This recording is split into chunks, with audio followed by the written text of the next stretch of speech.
Guillermo, soy presidente del Consell Nacional de la Joventut de Cataluña y también participo de otros espacios de incidencia social y política como la Asociación de Estudiantes Progresistas o Fridays for Future. Pues la verdad es que lo encuentro muy preocupante. Encuentro que nuestra generación ha nacido y crecido como en crisis constantes, ¿no? Si ya el 2008 nos marcó muchísimo y normalizó como todos estos procesos neoliberales que al final explotan y hacen vulnerables a las personas jóvenes, como que ahora, antes de poder vislumbrar como un futuro estable y sostenible, pues se nos viene esto encima, ¿no? Nosotros desde el Consell de la Joventut hicimos como una ronda de contactos con todas las entidades juveniles, un poco para que nos trasladaran como cuáles son las preocupaciones y las demandas de las jóvenes. Y la verdad es que, bueno, más allá de todas las demandas, ¿no?, que son muy extensas, recibimos como dos mensajes muy claros.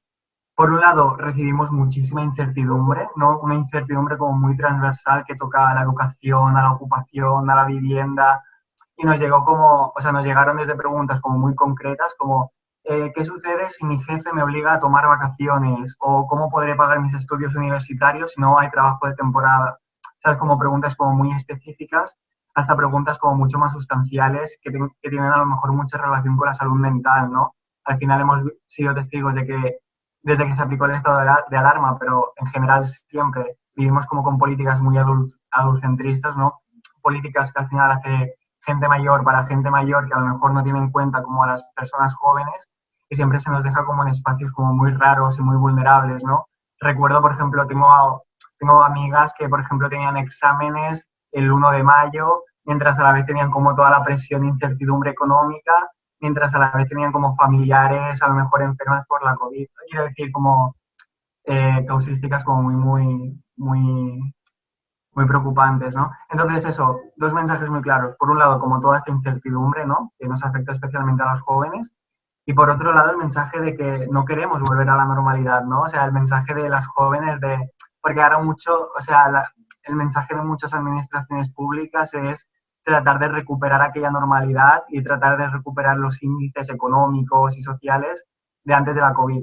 Y las jóvenes no queremos eso, no queremos volver a esa normalidad porque a lo mejor esa normalidad no era suficiente. Al final, antes de la COVID, la tasa de emancipación alcanzó el mínimo histórico. Antes de la COVID, estábamos en una situación de contexto de crisis climática. Antes de la COVID, el suicidio era la principal causa de muerte entre las personas jóvenes, muy por encima de los accidentes de tráfico.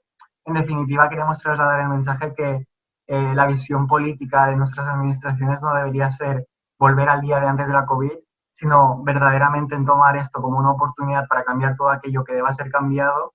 Y, por ejemplo, en materia laboral, pues cómo hacemos frente a los trabajos temporales que afectan principalmente a las jóvenes. Pues prohibiendo los trabajos temporales o dejándolos solo para contextos muy concretos, o hablando de que a lo mejor el despido no debería ser tan barato como es hoy en día. Quiero decir, creo que las jóvenes tenemos un poco de miedo en el sentido de que no queremos que al final de todo esto volvamos a la situación precaria, porque ya lo era de antes, sino que podamos verdaderamente encontrarnos con un sistema que al final nos permita vivir vidas que merezca la pena ser vividas, ¿no? Que al final de eso se debería tratar, vivir en sociedad.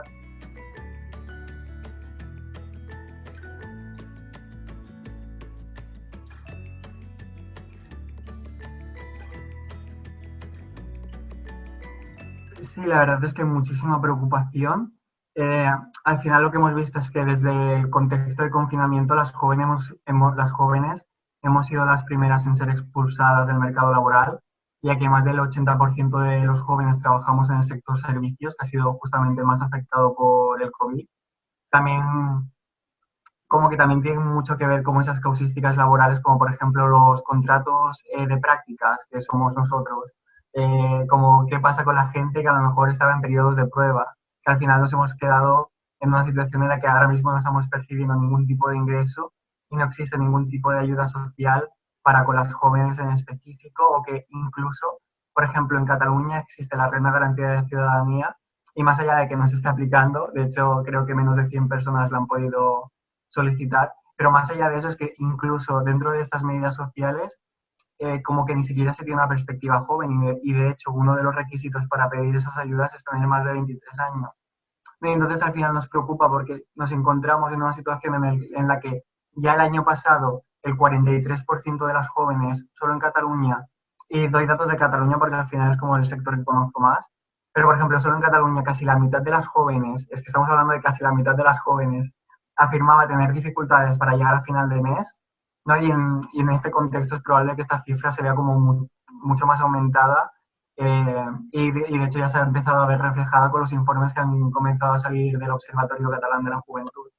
Entonces, al final vemos como con muchísima preocupación porque vemos que si no conseguimos organizarnos y formar parte de los planes sociales para dotarlos de una perspectiva juvenil, nos sucederá lo mismo que en la crisis del 2008, que las jóvenes nos tendremos que aguantar y vivir como situaciones de amplia precariedad para con tal de poder subsistir. Así que, en definitiva, lo tomamos un poco con bastante miedo, la verdad.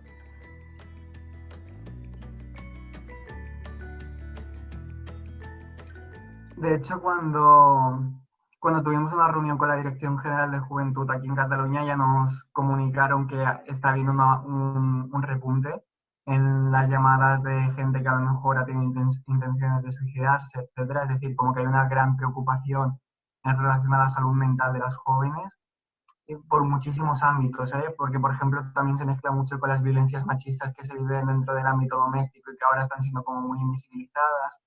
En definitiva, hay muchísima preocupación en relación a la salud mental de las jóvenes, también por las cosas que hemos comentado antes, ¿no? Por educación, el estrés que vivimos, por materia de ocupación, etcétera. Y al final nosotros lo que seguimos insistiendo, pero esto ya viene de antes de la crisis, es la necesidad de que hayan políticas de salud mental específicas para con las jóvenes, que no existen, quiero decir, y al final vemos que hay como dos modelos de salud mental, uno para menores de 21 años y otro para mayores de 21 años.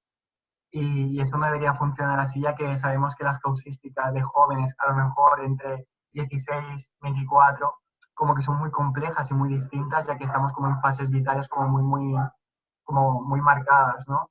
Entonces nosotros seguimos insistiendo en eso, en que hayan políticas específicas para jóvenes en materia de salud mental.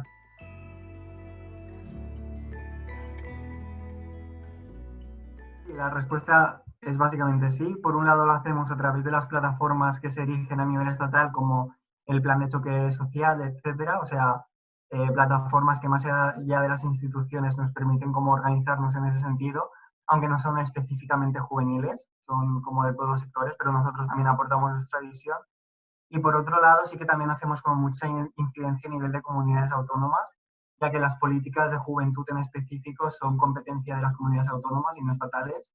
Y, por ejemplo, en el caso de Cataluña, a través del Consell Nacional de la Juventud de Cataluña, lo que hemos hecho ha sido como, por un lado, todo este proceso de recoger todas las demandas de las entidades juveniles para luego poder trasladárselas a la administración, ¿no? Como aquellos, tocar la puerta a los departamentos correspondientes y que nos puedan escuchar y podamos formar parte de ese plan social que necesitamos tanto.